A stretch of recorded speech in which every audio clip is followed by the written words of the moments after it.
समाजसेवक सामाजिक कार्यकर्ते धनंजय भाई देशमुख मनोगत आवड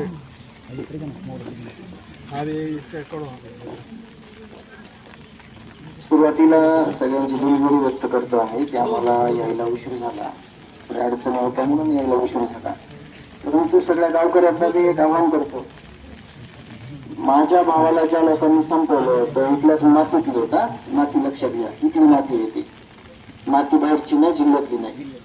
आणि जे तुम्ही आज करायला लागला ते माझे मी स्वाभिमानाने सांगतो, आज देखील आमच्या गावकरी इथं आहेत, संजीवनीताई त्या सकाळपासून इथं आलेल्या आहेत.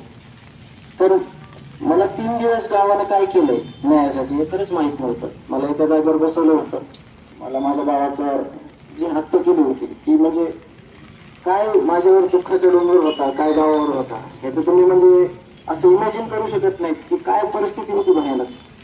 जे आज तुम्ही ज्ञानेश्वरी त्यांच्या सोबत उभारलात सगळे, जेवढे लोक मला ऐकतात किंवा जेवढे लोक इथं आले त्यांनी शब्दात घ्या, त्यावेळेस तुम्हाला 20 महिन्यापूर्वी जे जमलं नाही ते ह्याच्यानंतर कमीत कमी आता ती बघितली ज्ञानेश्वरीताई, त्याच्यानंतर तरी त्यांच्या न्यायाच्या भूमिकेमध्ये न्याय मिळेपर्यंत आपल्याला कुणाला भांडायची नाही, आपल्याला कुणाला अडचण आणायची नाही.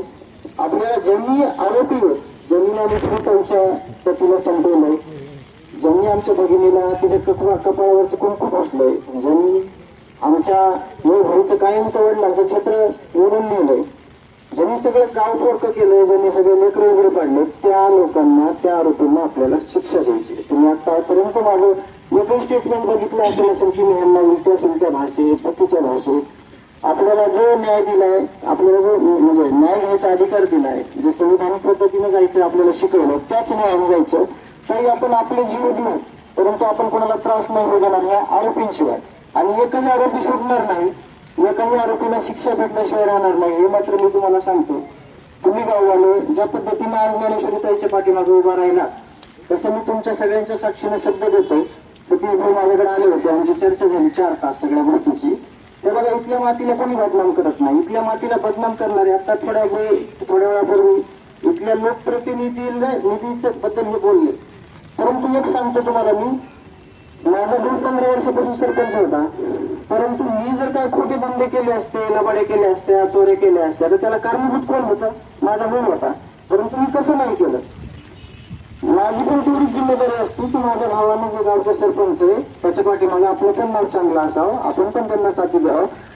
तर इथले जे लोकप्रतिनिधी आहेत ते जर हात वर करत असतील की आम्ही ह्याच्यात नाही, तर आम्हाला काही प्रॉब्लेम नाही. परंतु हे फक्त तुमच्याच म्हणजे तुम्ही लोकप्रतिनिधी आहेत, तुमच्या जीवावरच यांनी सगळं केलं हे तुम्हाला मान्य करावं लागेल.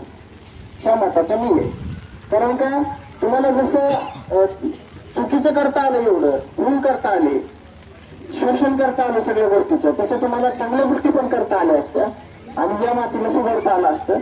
तर या निमित्तानं मी एवढा शब्द देतो की माझा भाऊ संतोष अण्णा देशमुख तुम्ही बघितलंय.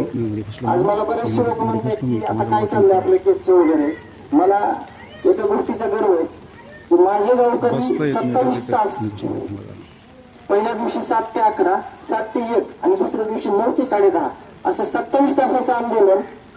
कुणाला म्हणजे आजारी होत्या महिला किंवा म्हातारे लोक होते, त्या लोकांना सांगितलं तरुण पोरांना की तुम्ही घरी जा, आम्हाला उठायचं नाही, आमच्या गाडीवर अंगावर गाड्या घालू द्या, आम्हाला मारू द्या, पण आमच्या माणसाला आम्ही न्याय घेतल्याशिवाय राहणार नाही.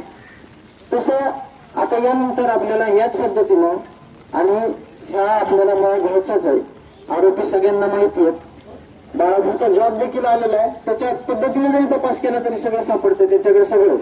कारण का त्यांना ज्यावेळेस कळलं की हे चुकीचं करतायत त्यावेळेस ते साईड बाय झाले आणि त्याच्यानंतर ते आपल्या भूमिकेत आलेत.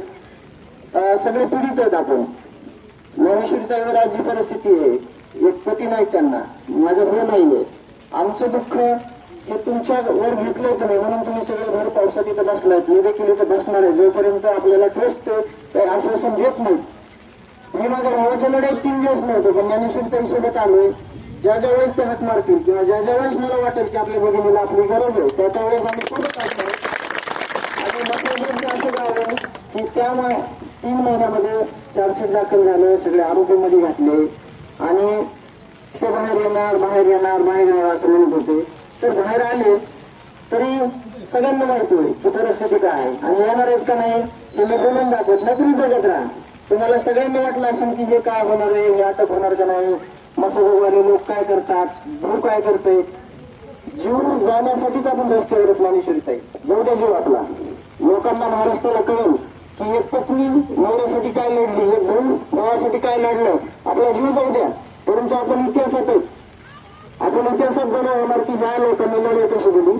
आणि आता ह्या घटना रोखण्यापासून सगळे जिम्मेदार तुम्ही लोक आहेत. तुम्ही ह्या चुकीच्या घटना इथं घडू देऊ नका.